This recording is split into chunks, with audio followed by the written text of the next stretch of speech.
مخیر اور غیر مخیر حضرات جو ہوتے ہیں وہ دیکھتے ہیں کہ جی کسی کے ساتھ اگر تعاون کرنا ہے یا مدد کرنی ہے تو کس چیز کی کسر رہتی ہے. کوئی کہتا ہے جی کھانے کی کسر رہتی ہے, کوئی کہتا ہے جی واشنگ مشین کی رہے گی, کوئی کہتا ہے جی فلاں چیز کی رہے گی, کوئی کہتا ہے جی اس چیز کی رہے گی. وہ پھر اس کسر کو پورا کرتے ہیں. مخیر کی بات کر رہا ہوں. اور غیر مخیر جو ہے وہ اس فیز میں یا اس ٹائم میں رب کا شکر ادا کر رہے ہوتے ہیں کہ رب نے یہ کسر پوری کی. اب یہ دونوں چیزیں سمجھنے کی ہیں, بڑا ذرا کمپلیکیٹڈ ایشو ہے اس میں. اب جب مخیر غیر مخیر کو اس کی کسر نکالنے کے لیے کچھ اقدام کرے گا تو اس میں رب کی رضا, رب کی مرضی, رب کی منشا ضرور شامل ہوگی, پھر جا کر یہ سلسلہ کمپلیٹ ہوتا ہے, ادروائز نہیں ہو سکتا. اب کچھ چیزیں ایسی ہوتی ہیں کہ آپ چاہتے ہیں فلاں آدمی کو سٹینڈ کرنا, فلاں آدمی کو سپورٹ کرنا, فلاں آدمی کو تعاون کرنا یا فلاں آدمی کی کسر نکالنا. پازیٹیو اور نیگیٹو دو چیزیں, ایک بدلہ لینے میں آتی ہے, ایک معاونت کرنے میں, مدد کرنے میں, دوسرے کی ہیلپ کرنے میں. اس میں جب تک رب کی ذات نہیں چاہے گی, رب کا حکم نہیں ہوگا, آپ جتنا مرضی دوسرے بندے کو بھرتے جائیں, جتنا مرضی آپ اپنی ذات سے اس کو نوازتے جائیں, دیتے جائیں, کسر جو ہے وہ جب اللہ کا حکم ہوگا اسی دن پوری ہونی ہے. یہ ایک طے شدہ بات ہے. نہیں تو اپنی لائف کو آپ مشاہدے کے طور پر چیک کر کے دیکھ لیں کہ جتنا بھی آپ نے لوگوں کے ساتھ تعاون کیا ہے, جتنا بھی آپ نے لوگوں کے ساتھ سپورٹ کی یا مالی سپورٹ کی یا اخلاقی سپورٹ کی یا کوئی ایسا ایشو جس میں آپ ان کے ساتھ کھڑے ہوئے, تو جب تک رب کی ذات کا حکم نہیں ہوگا کسر نہیں پوری ہوتی کسی کی. وہ کہتے ہیں نا کہ یا اللہ تو اپنی جناب سے ہی دینا, اپنی ذات سے ہی دینا, اپنی جو عرشی بری کے خزانے ہیں اسی سے تو نوازنا, تو پھر یہ کسریں جا کر پوری ہوتی ہیں.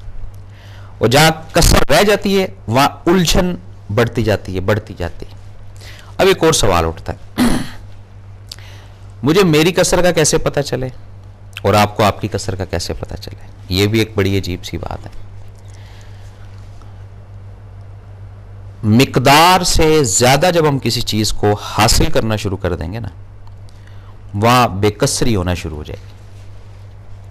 اور جہاں مقدار کے اندر رہیں گے, حد کے اندر رہیں گے, رینج کے اندر رہیں گے, وہاں پر یہ کسر والا معاملہ نہیں ہوگا. اور یہ جو لفظ کسر ہے یہ دوبارہ پھر آپ کے دماغ میں رجسٹرڈ کراؤں, یہ چھوٹا نہیں ہے لفظ, یہ بہت بڑا لفظ ہے. کہیں ذرا سی 1 انچ کی غلطی سے, 1 انچ کی کسر سے, یا 4 انچ کی کسر سے, یا 6 انچ کی کسر سے, یا کچھ لمحے کی نیند کی کسر سے, یعنی نیند کا نہ پورے ہونا, یہ بھی ایک کسر ہے. یہ بات ذہن میں رکھیے گا. بہت بڑا سانحہ, بہت بڑا حادثہ جو ہے یہ ہو سکتا ہے اگر ہم سمجھیں. تو بہتر یہ ہے کہ کوئی بھی چیز ہے وہ کرنے سے پہلے اس کی کسر ایک دفعہ پوری کر لینی چاہیے انسان کو. کوئی کمی آپ کی طرف سے نہ ہو, میری طرف سے نہ ہو, باقی ہونا وہی ہے جو میرے رب کی رضا ہے, جو میرے رب کی مرضی ہے. تو جہاں ہم یہ کہہ دیتے ہیں کہ جی تھوڑی سی کسر ہے, عموماً لوگ باتیں کرتے ہیں نا کہ جی آپ وہ آج آپ کی جو آنکھیں ہیں وہ لال ہو رہی ہیں, یا آج آپ کو جمائیاں آ رہی ہیں, تو وہ کہتے ہیں کہ جی وہ تھوڑی نیند میں کسر رہ گئی تھی, یعنی کمی رہ گئی تھی.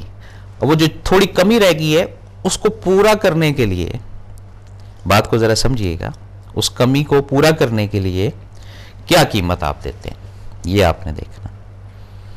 اور جہاں کسروں کے ساتھ ہم زندگی گزارتے ہیں, کمیوں کے ساتھ ہم زندگی گزارتے ہیں, کوتاہیوں کے ساتھ ہم زندگی گزارتے ہیں, وہاں پر پھر معاملے پریشانی کی طرف جاتے ہیں, پھر الجھن آتی ہے, ڈسٹرب رہتے ہیں, اور لائف کے اندر ایک غیر یقینی سی کیفیت, بے سکونی, سب کچھ ہونے کے باوجود بھی وہ بظاہر ہمیں سب کچھ نظر آ رہا ہوتا ہے, لیکن کہیں نہ کہیں کوئی کسر ضرور باقی ہے, جس کی وجہ سے وہ میٹیریل, وہ مادہ, وہ چیزیں آپ کو راحت نہیں دے رہی ہوتی ہیں, سکون میسر نہیں کر رہی ہوتی ہیں. یہ سوچنے کی بات ہے. یہی وہ کسر ہے جس کو پورا کرنا ہے. یہ دل کہتے ہیں دل بے چین ہو رہا ہے جی, عجیب سی کیفیت ہو رہی ہے, عجیب سا ایک دل کے اندر ہول سا اٹھ رہا ہے, ایک عجیب سی بات کو جاری رکھتے ہیں. کالر ہے, السلام علیکم جناب. السلام علیکم. السلام علیکم افضل بھائی, میں جیبا کی ایڈوکیٹ بول رہی ہوں. جی جی, کیسی ہیں آپ؟ ٹھیک ہیں الحمدللہ خیریت ہے. جی اللہ تعالیٰ کا شکر, الحمدللہ. جی افضل بھائی, میں آپ کو ایک کسر کے حوالے سے ایک ہدایت سناتی ہوں. جی جی. مدینہ منورہ میں چھوٹی سی بات پہ مجھے تو یاد نہیں کہ میرے اور میرے شوہر کے بیچ میں کوئی وہ ہو گئی آرگیومنٹ ہو گئی. جی جی. کیونکہ کوئی ایسی معنی ویسے بھی انشاءاللہ تعالیٰ نہیں رکھتی اور آئندہ بھی نہیں رکھے گی. جی جی. مگر اس نے مجھے کچھ کہہ دیا, میں نے بھی ان کو کہہ دیا, انہوں نے کچھ زیادہ ہی کہا, میری غلطی ہوگی. میں سیدھے پہنچی مسجد نبوی میں رسول پاک صلی اللہ علیہ وسلم سے جا کے روئی. میں نے کہا مجھ کو ایسا کہہ دیا رسول پاک, دیکھیں میرا دل توڑ دیا. میں وہاں روتی رہی, خوشبو بھی اور لوگوں کو بھی لگاتی رہی اور بہت پریشان رہی. اور افضل بھائی آپ کو اس بات کا یقین کرنا پڑے گا, جی جی, میرے دل میں یہ بات آئی اور ضرور آئی کہ نہیں تمہاری غلطی ہے. اور میں پھر شکایت کرتی رہی رسول پاک صلی اللہ علیہ وسلم سے کہ دیکھیے مجھ کو ایسا کہہ دیا میرے ہسبینڈ نے اور میرا دل توڑ دیا, میں رو رہی ہوں, آپ دیکھیے آپ مجھے بتائیے. پھر میرے پاس یہ بات میرے ذہن میں آئی اور میرے دل میں یہ بات لگی آ کے کہ نہیں غلطی تمہاری ہے. جی. بس پھر میں نے سلام پیش کیا, پھر حضرت ابوبکر صدیق کو بھی سلام پیش کیا, حضرت عمر فاروق کو بھی سلام پیش کیا. ماشاءاللہ جی. سیدھے پہنچی خوشبو کی دکان سے. اس کو میں نے بولا کہ ایک روز بھی ڈالو, اس میں جیسمین بھی ڈالو, اس میں سلطان بھی ڈالو. اور پھر گئی میں ہوٹل میں. ہمارے یہاں مردوں کا الگ کمرے ہوتے ہیں, جی جی, جو وائف یا بہنیں ہوتی ہیں ان کے الگ کمرے ہوتے ہیں. سیدھے ہسبینڈ کے پاس پہنچی, میں نے کہا جو بھی ہوگا میں معافی مانگوں گی. میں نے ان سے معافی مانگی اور بے شک کوئی دنیا بھی ہوتی تو میں مانگ دیتی معافی. جی جی, کیونکہ مجھے ہدایت مل رہی تھی. میں نے کہا یہ کسر تو میں چھوڑوں گی نہیں. جی بالکل صحیح. کو میں نے اس طرح سے دور کیا. پھر میں نے ان کو خوشبو دی, لیکن وہ اتنی اونچی ظرف کے مالک ہیں, انہوں نے مجھے بالکل شرمندہ نہیں ہونے دیا. ماشاءاللہ. تو یہ سنانا تھا آپ کو. جی جی, بہت شکریہ جی, بہت اچھا اور انرجیٹک میسج تھا آپ کا. اور کچھ کہیں گی آپ؟ بس تھینک یو, بس اللہ آپ کو اچھا دن گزارے. آمین جی. السلام علیکم. السلام علیکم. جی ناظرین, تو یہ جو اندر کی ایک جذب کی کیفیت ہوتی ہے نا, جس کے اندر بظاہر سب کچھ نظر آ رہا ہوتا ہے, صحیح نظر آ رہا ہوتا ہے, خوشحالی بھی نظر آ رہی ہے, مال اسباب بھی ہوتا ہے, گھر کے اندر بھی کوئی ایسا تناؤ کھچاؤ نہیں ہوتا ہے, لیکن اندر کہیں نہ کوئی غلبہ ایسا یا اداسی ایسی یا پریشانی ایسی جو نظر نہیں آ رہی ہوتی ہے. اچھا, یہ پریشانیاں ایسی ہوتی ہیں, اداسیاں ایسی ہوتی ہیں, یہ آپ شیئر نہیں کر سکتے کسی کے ساتھ. کیوں؟ ایک تو ہوتا ہے نا کہ انسان کوئی فیل کرواتا ہے کہ جی میرے اس جگہ پہ درد ہو رہی ہے یا اس جگہ پہ درد ہو رہی ہے. یہ ایک ایسا بے لذت سا کیفیت ہوتی ہے جس میں بس آپ ہی اس کو فیس کر رہے ہوتے ہیں. یہ بھی ہوتی ہے. اور یہ کیوں ہوتی ہے؟ یہ کہیں نہ کہیں کو کسر ہے, وہ کسر کو نکالنا ہے ہم نے. اچھا, ہم بڑے بعض دفعہ نا اتنے سینسٹیو ہو جاتے ہیں کہ پورا جناب 24 گھنٹے 36 گھنٹے 48 گھنٹے ایک ہفتے کا پورا جائزہ بھی لے لیتے ہیں کہ یار کہاں پر یہ کمی رہ گئی ہے, کہاں پر یہ کسر رہ گئی. لیکن کسر کہیں نہ کہیں ہوتی ہے. اچھا, جس وقت یہ فیز چل رہا ہوتا ہے کسر اس وقت نظر نہیں آئے گی, یہ بات ذہن میں رکھیے گا.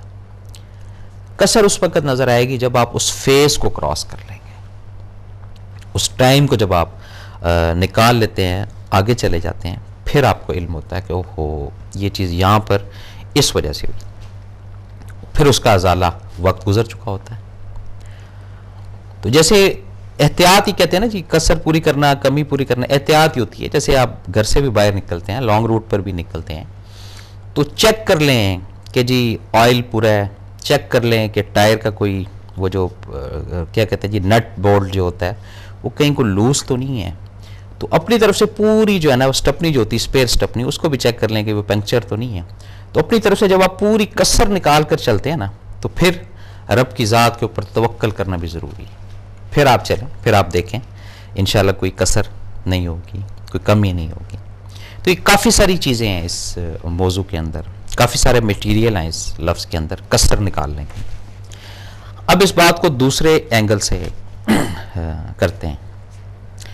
کچھ چیزیں ہماری رہ جاتی ہیں, تو پھر ہم اس کسر کو پورا کرنے کے لیے کچھ ایسی انرجی گین کرتے ہیں جس میں وہ جو کمی آلریڈی ہے پوری, اس کو مزید ہم کم کر دیتے ہیں.